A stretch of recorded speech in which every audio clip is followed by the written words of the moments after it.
Сколько уже у нас? Да, время. Гаврик тут успел. На митингах всегда Гаврик успел. были стихи. Даже не капелька, вы что? Слушай, Похоже совсем. молодой Ильяна.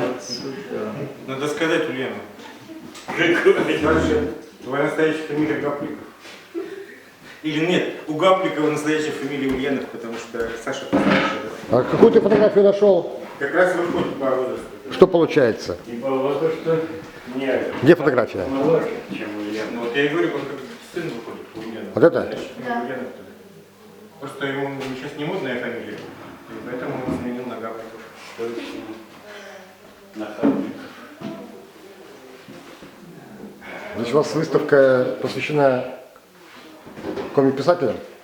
Ну это постоянная А я экспозиция. чудо-коттер. Ну говори, Юрий Андреевич, что будем делать? Ждать, что соберутся? Ну что, мы с таким количеством будем? Ну смотри, Дело можно хорошее. это. А что, читай стихи. Это как в стендапе. Пришли 8 человек. Блок одному человеку читал. И я ушел Вы сразу. сразу. Не стал выступать перед 8 человеками. Так, потом вот я хотел так подумать. У меня вот один сборник стихов здесь, и вот детские поэмы, детская поэма, остальное проза. Вот стихи, да, читать. У меня тут первая треть – это любовные стихи, а остальные там главы – это стихи о нашей жизни, всяких ее моментах этой жизни, всяких видах, всяких там ее это. Вот с чего начать? С любовных стихов или со стихов о нашей жизни, в том числе о нынешней, о нашем, так сказать, перевороте и изменении самого формы жизни. Ты читай, что тебе больше нравится. А? Ты читай, что тебе больше нравится. Я бы начал с того, Да нет, ну они у меня ведь по порядку идут-то. Юра, А? По Юра. главам. начни с того, почему именно сегодня, вот чем вызвано, и что это за акция такая? Как ты придумал и что это Ну означает? это самые короткие, за сегодня и завтра, самые короткие дни года. Да. И вот для их надо чем-то оживить, потому что люди... По-моему, это день образования СССР, нет, 22 или день распада СССР. А? Это образование было. По-моему, 22 декабря был день образования СССР.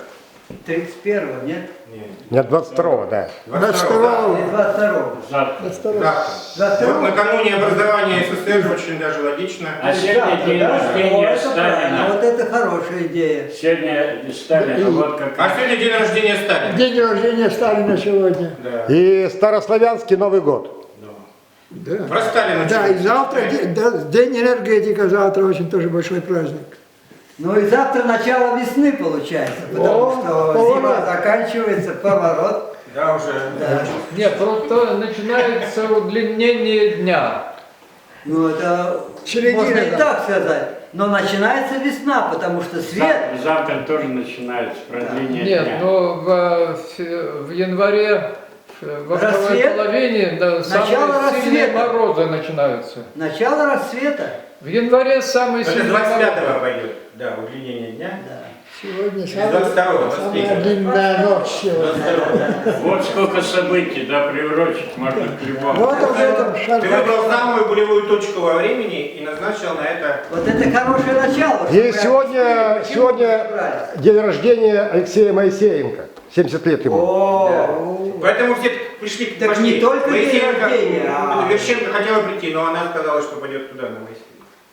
очень знаковый день получается. Да, и 17... И у него сборник «Я родился в России». Да. А Россия там, где есть роса. Коса, красота. Ну, в общем, Юрий Андреевич, читай. Ну что, Ты хотел, чтобы я тебя представил, я могу, если хочешь. Давай, представь. Да. Андрей, представь. Сегодня, когда у нас... ну я говорю, начинать с любовных или с... Я пускай Андрей таких, Геннадьевич представит. Давай я начну небольшой момент. житейских. Да, вот здесь мы уже с вами обсудили все болевые точки такого дня, и что как бы очень знаменательно, что именно в этот день Юрий Андреевич назначил свой вечер поэзии. Ну, не будем сказать, что мало людей, вообще на поэзии в последнее время ходит не так уж и много, вообще мало ходит, что уж сказать. Поэтому как бы это не особо удивительно, а удивительно, что вообще вот мы все пришли и здесь все вместе. Вот. Юрий Андреевич человек многогранный, он пишет и стихи, и прозу, и публицистику.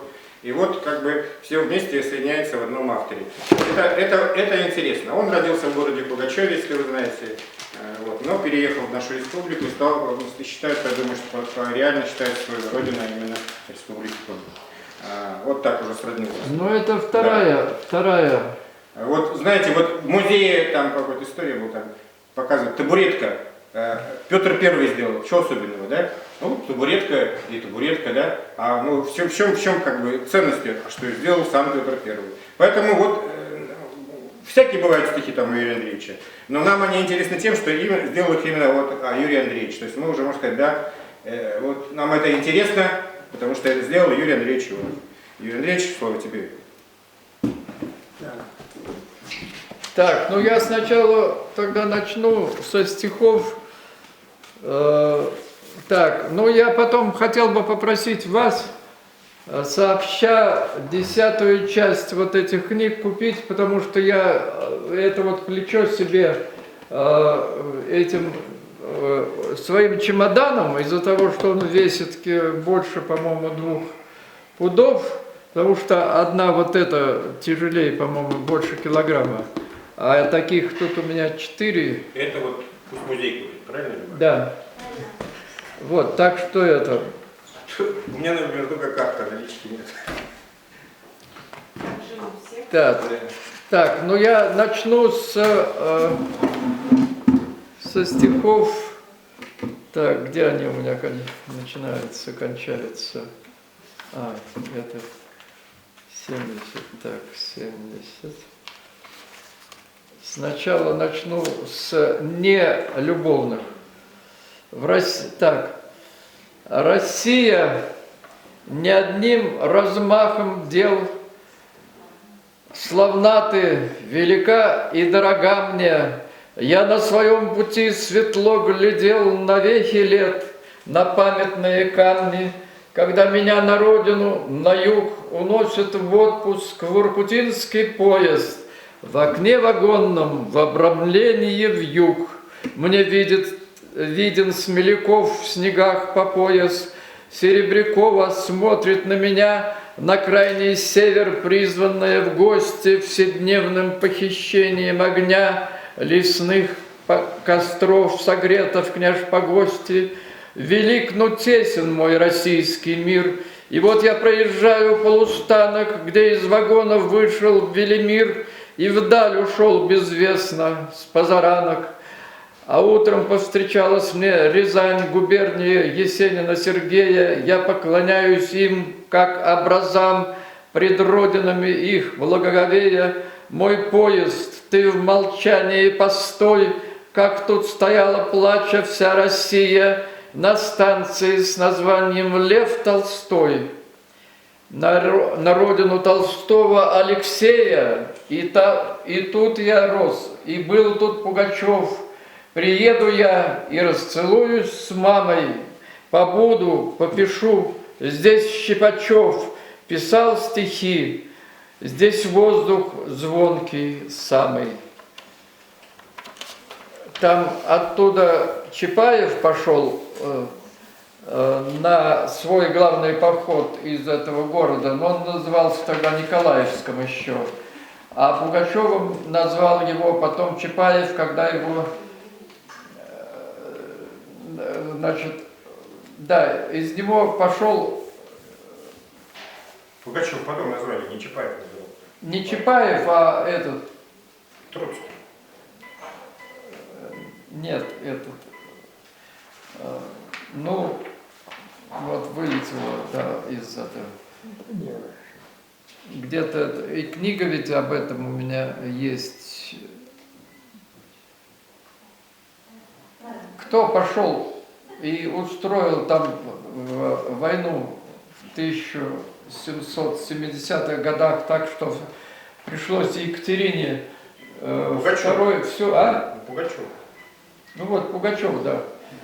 И поэтому, когда туда назначили, в этот город, в 18 году, как бы комендантом этого города будущего, у него была другая фамилия, он, узнав вот о том, что оттуда вышел и пошел в сторону Урала Пугачев, Чапаев переименовал этот город из Николаевска в город Пугачев, и он до сих пор, там я родился, там я жил, ну, почти 17,5 лет, и только после этого поехал учиться в вуз, но каждое лето, а иногда и зимой в каникулы приезжал, и, в общем, все годы почти.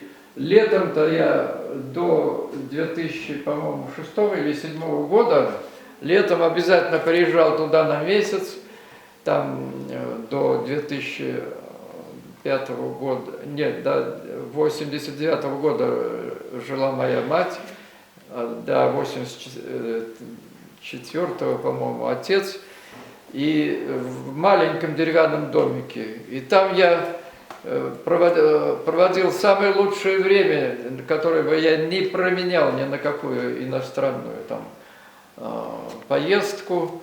Вот. И рыбачил и на удочке в детстве, рыбачил потом на спиннинг, и гребнем мы там ловили под плотиной, значит, да. И вот поэтому этот город, он очень священный. Так, в степном краю наш дом снесли, хоть нам он Меккой был до ныне, взамен просторной возвели теперь хозяева иные, одно старинное бревно расщеплено торчит.